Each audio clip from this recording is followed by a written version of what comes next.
இன்றைக்கி என்ன வீடியோ அப்படின்னு பார்த்துட்டிங்கன்னா, இன்றைக்கி வந்து நம்ம ஜாவா வந்து ஃபர்ஸ்ட் சர்வீஸோட போகிறோம். ஆல்மோஸ்ட் வந்து ஒரு 1100 கிலோமீட்டர் என்னமோ ஓடி இருக்கா. சரி, ஓகே, இன்றைக்கி வந்து ஃப்ரீயாக இருந்தால் சரி அப்படியே வண்டியை கொண்டு போய் சர்வீஸ் விட்டுட்டு அப்படியே ஜாலியாக ஒரு கோயம்புத்தூர் சுற்றி பார்த்துட்டு கிளம்பலாம் அப்படின்னு சொல்லிட்டு வண்டி எடுத்து கிளம்பிட்டோம்.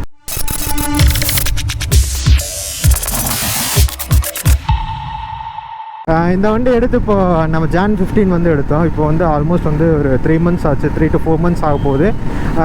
இந்த வண்டியோட ப்ரோஸ் அண்ட் கான்ஸ் வந்து டிஸ்கஸ் பண்ணிவிட்டு அப்படியே போவோம்.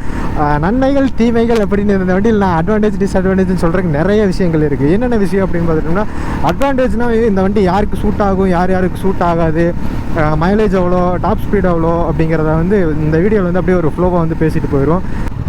என்ஃபீல்டுக்கு வந்து சரியான காம்படிட்டர்னு சொல்லணும்னா அது ஜாவா கிளாசிக்ஸ், அந்த 42, அப்புறம் பாபரு, இந்த வண்டி தான் சொல்லணும். ஏன் அப்படின்னு கேட்டிங்கன்னா வைங்களேன், இதோட மைலேஜ் வந்து கொஞ்சம் கம்மி தான். மற்ற வண்டி கம்பேர் பண்ணும்போது இதோட மைலேஜ் வந்து ரொம்ப கம்மி. ஆனால் பர்ஃபார்மன்ஸ்னு எடுத்து அடிச்சிட்டிங்கன்னா வாய்ப்பே கிடையாது, தூக்கி சாப்பிட்டு போயிடும். எதுக்கு எந்த வண்டி நின்னாலும் சரி, இந்த கிளாசிக் செக்மெண்ட்டில் இதோட பவருக்கு வந்து எந்த வண்டியுமே ஈடு கொடுக்க முடியாது, அந்த அளவுக்கு பவராக இருக்கும்.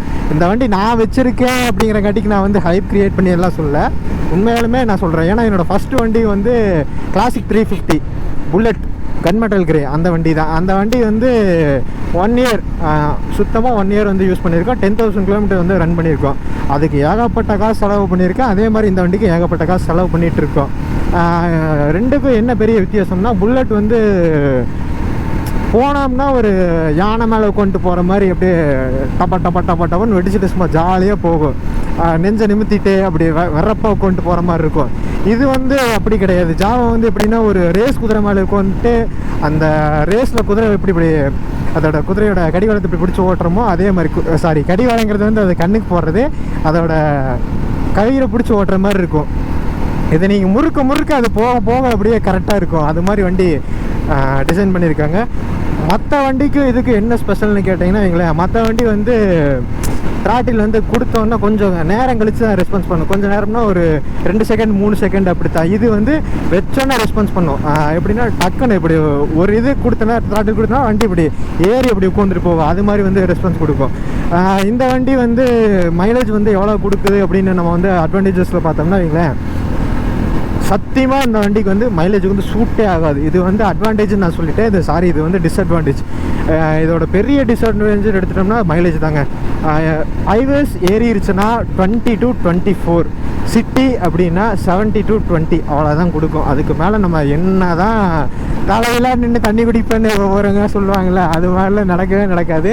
இந்த வண்டி நீங்கள் 70-80 தான் நார்மல் ஸ்பீடே ஓட்ட முடியும். அதுக்கு கம்மியாக இது ஓட்டவே முடியாது. 60 ஓட்டினாலும் வண்டி சூப்பராக தான் இருக்கும். ஆனால் அப்படி ஓட்டினா வந்து ஒரு 30 கொடுக்கும் அப்படின்னு சொல்கிறாங்க. அது 30 எல்லாம் வாய்ப்பே கிடையாது.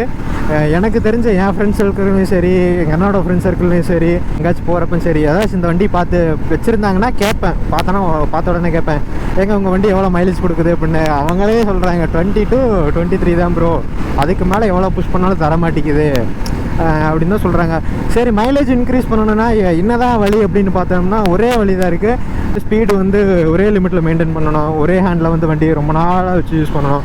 அப்படி இருந்தால் மட்டும்தான் மைலேஜ் வந்து இன்க்ரீஸ் பண்ண முடியும். அதுவும் நம்ம 5 கிலோமீட்டர் 6 கிலோமீட்டரில் இன்க்ரீஸ் பண்ண முடியாது. ஒரு 2 to 3 அவ்வளோதான். அதுக்கு மேலெலாம் எக்ஸ்போர்ட் பண்ணவே கூடாது.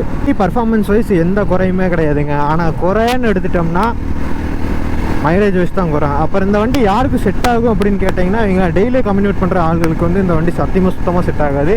ஏன் அப்படி சொல்கிறேன் அப்படின்னு கேட்டிங்கன்னா, இது வந்து மைலேஜ் வந்து பெரிய ட்ராபேக்காக இருக்குது. அடுத்தது வந்து வண்டி ஹெவி வெயிட்டு, கம்பேரிட்டிவ் எதுனா புல்லட்டோட கொஞ்சம் வெயிட் ஜாஸ்தியாக இருக்குது. நான் அந்த வண்டியும் ஓட்டியிருக்கேன், இந்த வண்டியும் வச்சுருக்கேன். 2 வண்டிக்குமே நான் ஓட்டும்போது எனக்கு அது வந்து கொஞ்சம் ஹைட்டு கம்மியாக இருக்கிற மாதிரி ஃபீலாக இருந்துச்சு. அதே மாதிரி வெயிட் பேலன்சிங் வந்து கொஞ்சம் ஈஸியாக இருந்துச்சு. இது வந்து அப்படி இல்லை, கொஞ்சம் ஹைட்டாக இருக்கிற மாதிரி ஃபீலாக இருக்குது. அதே மாதிரி இன்னொன்று என்ன முக்கியமான விஷயம்னா, இது வந்து BS6 வண்டி. பழைய BS4 வண்டி வந்து சின்ன வண்டி, ஜாவா வந்து சின்னது. இது வந்து பெரிய ஜாவா. கொஞ்சம் எப்படி சொல்கிறதுனா, நம்ம கிளாசிக் 350 இருக்குல்ல, இப்போ ரீசெண்டாக ரீபோன், அந்த வண்டி விட வந்து வண்டி J சீரிஸ் இன்ஜின் விட வண்டி வந்து பெருசாக இருக்குது இந்த கிளாசிக். இது வந்து ஹேண்டிலுக்கு வந்து கொஞ்சம் ரிஸ்கி தான். கொஞ்சம் ஷார்ட்டாக இருக்காங்கன்னா ரொம்பவே கஷ்டம் அந்த வண்டி வச்சு மெயின்டைன் பண்ணுறது. ஏதாச்சும் குழிக்குள்ளே வீந்து இறங்கி நின்றுச்சுன்னா தள்ளுறதுக்குள்ளே முடிஞ்சிடும். ஷார்ட் ரைடருக்கு வந்து இந்த வண்டி வந்து செட் ஆகாது. ஷார்ட் ரைடர் அப்படின்னா நானுமே ஷார்ட்டாக ரொம்ப ஹைட்டில் நான் சொல்ல மாட்டேன். நானே ஒரு 5.8 தான் இருக்கேன். எனக்கே அந்த வந்து ஹேண்டில் பண்ணுறது கொஞ்சம் கஷ்டமாக தான் இருக்குது. கஷ்டம்னா எது மாதிரி கஷ்டம் அப்படிங்கிறேன்னா, ரொம்ப ஹெவி டிராஃபிக்காக இருந்துச்சுன்னா வைங்களேன், நம்ம பூந்து இப்படி எடுத்து போவோம்ல, அது மாதிரிலாம் இந்த வண்டியில் போக முடியாது. ஏன்னா வண்டி சைட்லாம் பெருசு, பம்பரே பாருங்கள் எவ்வளோ பெருசு இருக்குன்னு. புல்லட்டில் வந்து நம்ம த்ரீ லைன் பம்பர் போட்டிருப்போம், இதில் வந்து பட்டர்ஃப்ளை பம்பர் போட்டிருக்கோம். பட்டர்ஃப்ளை வந்து 3 லைனை விட கொஞ்சம் கம்பேரிட்டிவ் கொஞ்சம் காம்பேக்டாக இருக்கும். ஆனால் இருந்தாலுமே இதுலேயே பூந்தெல்லாம் போக முடியாது, வண்டி வெயிட்டாக இருக்கும். அதே மாதிரி மைலேஜ் வைஸ் ரொம்ப ட்ராப் ஆகுதுன்னு சொல்லலாம்ல. நான் திரும்ப ஏன் மைலேஜ் வைஸ் ட்ராப் ஆகுது அப்படின்னு சொல்கிறேன்னா, இப்போ நான் வந்து திருப்பூர்லேருந்து கோயம்புத்தூர் வரேன்னா எனக்கு வந்து 500 ரூபாய்க்கு இல்லைனா 400 ரூபாய்க்கு பெட்ரோல் அடிக்கணும். லிட்டருக்கு வந்து 25ன்னு கணக்கு போட்டுட்டோம்னா எனக்கு அப் அண்ட் டவுன் வந்து கோயம்புத்தூருக்கும் வீட்டுக்கும் 120 கிலோமீட்டர், 120 இந்த 120 கிலோமீட்டர் வந்து கம்ப்ளீட் பண்ணணும்னா ஒரு 5 லிட்டர் 6 லிட்டர் பெட்ரோல் வந்துடும். மெயின்டைன் பண்ணுறதெல்லாம் ஈஸியாக பண்ணிடலாம். இன்னொன்று பெரிய தலைவலி என்னென்னா சர்வீஸு, அதே மாதிரி ஸ்பேரு, இது ரெண்டுமே இதில் ரொம்ப டிஃபிகல்ட்டு. இந்த வண்டியில் எனக்கு பிடிச்சதுன்னா வண்டியோட சவுண்டு தாங்க. அந்த பழைய பீட்டை வந்து கொண்டு வர ட்ரை பண்ணியிருக்காங்க, ஆனால் கொண்டு வர முடியல. உள்ள ஹெல்மெட் போட்டிருந்தாலும் இன்ஜின் கிட்ட அந்த பீட் சவுண்டு கேட்கும், டப் டப் டப் டப் டப் டப் டப் டப் டப்னு. முன்னாடி இருந்ததுக்கு இம்ப்ரூவ்மெண்ட் பண்ணியிருக்காங்க. BS4க்கு BS6க்கு நிறைய டிஃப்ரென்ஸ் இருக்குது. BS6லேயே இந்த வேரியண்ட்டுக்கும் இதுக்கு முன்னாடி இருக்க வேரியண்ட்டுக்கு நிறைய வித்தியாசம் இருக்குது. இதுக்கு முன்னாடி இருந்த வேரியண்ட்டில் வந்து நிறைய சென்சார் கம்ப்ளைண்ட்லாம் இருந்திருக்கு. அந்த சென்சார் கம்ப்ளைண்ட்லாம் வந்து இப்போ ரெடியூஸ் பண்ணியிருக்கேன் அப்படிங்கிற மாதிரி சொன்னாங்க. நம்ம வண்டிக்குமே வந்து ஒரு நாள் வர சொல்லியிருந்தாங்க வண்டி எடுத்துகிட்டு. என்னன்னு கேட்டதுக்கு உங்கள் வண்டியில் ஒரு சென்சார் மாற்றணும், இது வந்து இந்த பேட்சில் வந்து ரிலீஸ் ஆன எல்லா வண்டிக்குமே சென்சார் கம்ப்ளைண்ட் இருந்திருக்கு, அதே மாதிரி உங்கள் வண்டிக்கு சென்சார் கம்ப்ளைண்ட் இருக்குது, அதனால தான் நாங்கள் கூப்பிட்டு அந்த சென்சார் இப்போ கையோட மாற்றி கொடுக்குறோன்னு சொன்னாங்க. ஃபஸ்ட்டு வந்து 1000 கிலோமீட்டரில் வந்து ஃபஸ்ட் சர்வீஸு, செகண்ட் சர்வீஸ் வந்து அடுத்து 6000 ஓடிட்டோம்னா அதில் ஒரு சர்வீஸு, அதுக்கப்புறம் வந்து 12,000, அப்படி 6,000 வந்து கிலோமீட்டர் வந்து இன்க்ரீஸ் பண்ணியிருக்காங்க. இன்னொரு டிஸ்அட்வான்டேஜ் என்னென்னா மிரர் தாங்க. 360 மிரர் ஸ்டிக்கர் வாங்கி தான் ஒட்டி ஓட்டணும். ஏன்னா ஒரு அளவுக்கு மேலே மிரரில் என்ன பக்கத்தில் வருதா வரலையா ஒன்றுமே தெரியாதுங்க. பர்ஃபார்மன்ஸுக்கெல்லாம் வண்டி குறைய சொல்ல முடியாது, அடித்து நிமித்திட்டு போகும். ஆனால் சின்ன ட்ராபேக்ஸ் இருக்குது, அதே வந்து பெரிய மைனஸ் பாயிண்ட்டாக அதில் பார்க்க வேண்டியதாக இருக்குது. அந்த சின்ன ட்ராபேக்ஸ் மட்டும் ரெடியூஸ் பண்ணி வண்டி திரும்ப ரீலான்ச் பண்ணாங்கன்னா, ப்ராப்பர் சர்வீஸ் கொடுத்து இந்த வண்டி அடிச்சுக்க வாய்ப்பே கிடையாது. ஸோ அப்பா ஆண்டாவாடே விக்கி வரும்போது திருச்சி ரோடு போயிடலாம். நம்ம அப்படித்தான் வருவோம், சுங்கம் போய் தான் சுங்கம் போய் அப்படியே மேலே ஏறிக்கலாம். இங்கே வரான்டா. டயர் பெருசாக இருந்தாவே அது பக்கத்தில் போகக்கூடாது, டயர் சிறுசாக இருந்தாலும் அந்த பக்கத்தில் போகக்கூடாது. நம்ம நேரம் மோசமாக இருந்துச்சுன்னா என்ன வேணால் ஆகலாம். அவ்வளோதான், உள்ளே வந்துட்டோம். ஒரு 10 நிமிஷம் வேலை தான், முடிச்சுட்டு போயிடலாம்.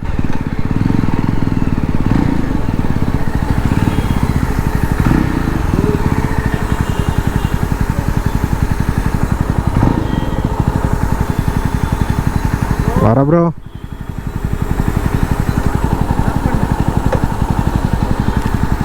ரேடியேட்டர் ஆஃப் ஆகட்டும். சர்வீஸ்க்கு வந்து கொஞ்சம் டிலே ஆகும்னு சொன்னாங்க, அதனால் ஒரு வேறு வேலை இருக்குது, சரி அதாவது முடிச்சிடலாம். ஏன்னா போகும்போது வந்து இப்போது சரியான டிராஃபிக்காக இருக்குது, அதனால் வந்து நம்ம சிங்காநல்லூர் ரோடு, அந்த திருச்சி ரோடு இருக்குங்க, திருச்சி ஹைவேஸ், அதில் ஏறி போயிடலான்னு. ஸோ இந்த வீடியோ இதோட எண்ட் பண்ணிக்கிறேன். இந்த வீடியோ பிடிச்சிருக்குன்னு நினைக்கிறேன். ஓகே, டாட்டா, பாய் பாய்.